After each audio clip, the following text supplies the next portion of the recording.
So hey everyone and welcome to Physicam academy. तो आज का लेक्चर हमारा बेसिकली इस चीज़ के ऊपर है कि हाउ टू ज्वाइन डीआरडीओ। देखिए, इससे पहले मैंने एक लेक्चर आप ऑलरेडी अपलोड कर दिया है कि आप इसरो को किस तरीके से ज्वाइन कर सकते हैं, ठीक है। और उसमें क्या क्या एलिजिबिलिटी आपके पास है, क्या क्या चीज़ें आपको रिक्वायर है, पूरी कंप्लीट इन्फॉर्मेशन आपको वीडियो में मिल जाएगी। नहीं देखा है तो चैनल पे जाके आप सबसे पहले चैनल को सब्सक्राइब कीजिए और चैनल के नीचे आपको डिस्क्रिप्शन में लिंक मिल जाएगा। इस वीडियो के नीचे भी मैं डिस्क्रिप्शन में लिंक दे दूँगा उसका। तो आज हम बात करते हैं डीआरडीओ की बारे में। तो सबसे पहले तो जानिए डीआरडीओ होता क्या है। देखिए, डीआरडीओ का जो फुल फॉर्म है वो डिफेंस रिसर्च ऑर्गेनाइजेशन है, ठीक है। डिफेंस रिसर्च डेवलपमेंट ऑर्गेनाइजेशन, यानी कि डिफेंस में जो भी प्रोग्रेस होती है, डीआरडीओ का केवल यही काम नहीं है कि वेपन्स बनाना है ना, हथियार बनाना, मिसाइल्स बनाना, बंदूकें बनाना, बॉम्ब बनाना, यही काम नहीं है। डीआरडीओ हर चीज़, फौजी के जूते से लेके, कपड़ों से लेके, टोपी से लेके, हर चीज़, उसको खाना क्या है, उसको पीना क्या है, हर चीज़ की रिसर्च करता है। क्योंकि सियाचिन ग्लेशियर में अगर एक इंडियन आर्मी का पर्सनल वहाँ पे अगर है, तैनात है, तो उसको -30 -40 डिग्री सेंटीग्रेड में किस तरीके के कपड़े पहनने हैं, क्या चीज़ें उसको खानी है, क्या नहीं खानी है, ये सारी रिसर्च जो है वो डीआरडीओ करता है। तो डीआरडीओ के बहुत सारे ब्रांचेज हैं ऑल ओवर इंडिया। आपको बहुत ढेरों सारे यहाँ पे डीआरडीओ के रिसर्च लैब मिल जाएंगी जहाँ पे अलग अलग रिसर्च होती है। तो डीआरडीओ को कोई अगर स्टूडेंट ज्वाइन करना चाह रहे हैं, है ना, अगर आप देश सेवा करना चाह रहे हैं, डीआरडीओ को ज्वाइन करना चाह रहे हैं, तो आपके पास बहुत अच्छा मौका है किस तरीके से ज्वाइन कर सकते हैं। देखिए, डीआरडीओ को 3 तरीके से ज्वाइन किया जा सकता है। एक तो सेप्टेम का माध्यम है, यानी कि डीआरडीओ का पेपर होता है, सेप्टेम की एक वेबसाइट है डीआरडीओ की, उसके जरिए ज्वाइन किया जा सकता है। आरएसी के जरिए ज्वाइन किया जा सकता है, या डायरेक्टली जो जेआरएफ के स्टूडेंट होते हैं या रिसर्च के स्टूडेंट होते हैं वो डायरेक्टली डीआरडीओ की लैब को ज्वाइन कर सकते हैं। तो अगर सबसे पहले बात करें, सबसे पहली स्टेज से बात करें तो सेप्टम क्या है? Central for personal talent management, यानी कि ये एक विंग है डीआरडीओ की जो कि रिक्रूटमेंट करता है डीआरडीओ के लिए टेक्निकल असिस्टेंट की और साइंटिफिक असिस्टेंट की। जैसे इसरो में होता है वैसे यहाँ पे भी होता है। टेक्निकल असिस्टेंट 2 ग्रेड होते हैं, देखो, टेक्निकल असिस्टेंट ए और senior technical assistant B grade, यानी कि एक साइंटिफिक असिस्टेंट होता है, एक होता है टेक्निकल असिस्टेंट।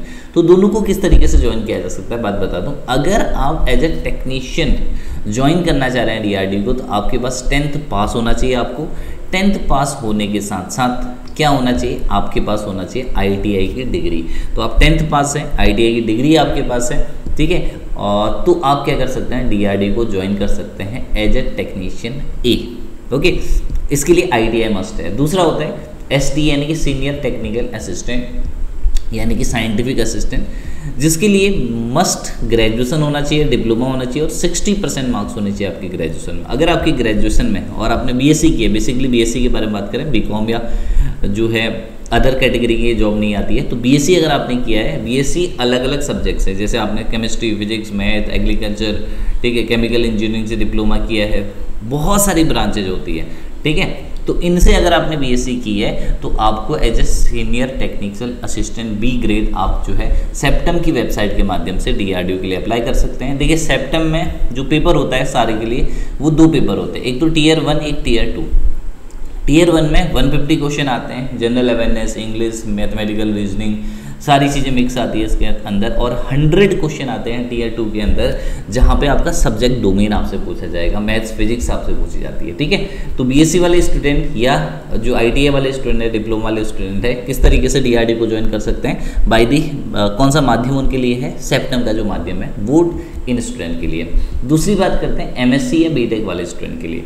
तो अगर आपने एमएससी किया है, बीटेक किया है, तो आरएसी यानी कि रिक्रूटमेंट एंड असेसमेंट सेंटर जो है डीआरडीओ का, वो उसकी अलग से वेबसाइट है, वहाँ पे आप जाके चेक कर सकते हैं जब डीआरडीओ की पोस्ट आती है। तो इसके लिए क्या क्वालिफिकेशन है? बीटेक या एमएससी होना चाहिए विद फर्स्ट क्लास डिग्री, ठीक है, या सीजीपीए के हिसाब से देख ले 6.5। और इसके साथ साथ इसका कोई डायरेक्ट एग्जाम नहीं होता। देखो, आरएसी का डीआरडीओ कोई पेपर नहीं कराता है जैसे सेप्टेम का कराता है। तो आरएसी के थ्रू डीआरडीओ को ज्वाइन करने के लिए आपको जरूरी क्या करना है? गेट का एग्ज़ाम क्वालिफाई करना है। अगर आपने गेट के एग्ज़ाम में हाई रैंक के साथ, टॉप रैंक के साथ क्वालिफाई किया है तो आप डायरेक्टली RAC के माध्यम से, यानी कि रिक्रूटमेंट एंड असेसमेंट सेंटर, जब भी पोस्ट आएगी DRDO की तो आप उसके ज़रिए क्या कर सकते हैं, फॉर्म फिल कर सकते हैं। फॉर्म फिल करने के लिए के बाद आपको इंटरव्यू के लिए कॉल आएगी। जैसे ही आपको इंटरव्यू के लिए कॉल आएगी, अगर इंटरव्यू में आपका परफॉर्मेंस अच्छा रहता है, गेट में आपकी रैंक हाई है, तो आपको क्वालिफाई कर दिया जाएगा किस चीज़ के लिए, DRDO में ज्वाइन करने के लिए। तो DRDO में एज अ साइंटिस्ट भी आप ज्वाइन करते हो। अगर आपको 5 से 6 साल का एक्सपीरियंस है तो साइंटिस्ट CE SE GH अलग अलग एक्सपीरियंस के हिसाब से आप ज्वाइन कर सकते हो। अगर आप फ्रेशर हो, आपने MSc किया है, गेट क्वालिफाई किया है, तो आप एज अ साइंटिस्ट भी DRDO को ज्वाइन कर सकते हैं। तो ये तरीके हैं DRDO को ज्वाइन करने के। कोई भी DRDO से रिलेटेड अगर आपको डाउट हो, आपके मन में कोई शंका हो, तो प्लीज़ कॉमेंट सेक्शन में कॉमेंट कीजिए। Definitely I will help you. और जो हमारा नए बैचेज है IIT JEM MSc फिजिक्स और नेट गेट के लिए, वो 1 जुलाई से स्टार्ट हो रहे हैं, तो make sure you should watch them.